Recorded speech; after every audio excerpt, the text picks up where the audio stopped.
अस्सलामुअलैकुम फ्रेंड्स, वैसे तो आपको मालूम ही होगा कि ट्रांजिटिव वर्ब के बाद ऑब्जेक्ट लगाना ज़रूरी होता है।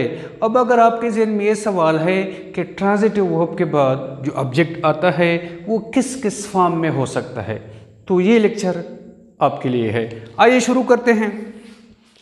नाउन, किसी ट्रांजिटिव वर्ब के बाद जो ऑब्जेक्ट लगाया जाता है वो कोई नाउन भी हो सकता है। कैसे? The man killed a snake with a stick. ये snake जो है it is a noun. It is an object to the verb killed. B, a pronoun.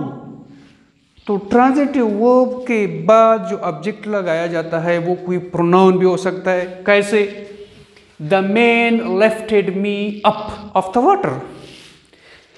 Lifted, it is a transitive verb और इसके बाद मी ऑब्जेक्ट आया है जो कि एक प्रोनाउन है।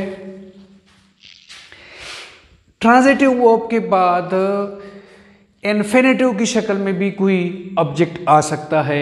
कैसे? He desires to leave. To leave is an object of what?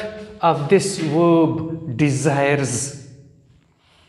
He desires to leave us tomorrow.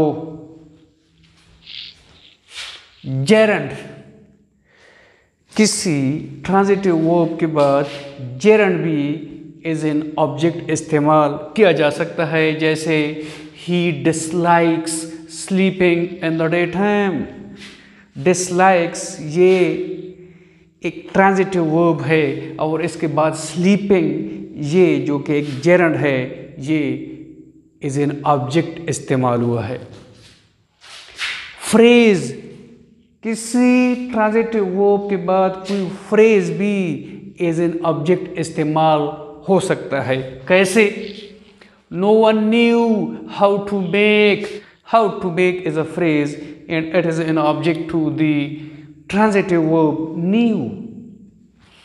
No one knew how to make a beginning.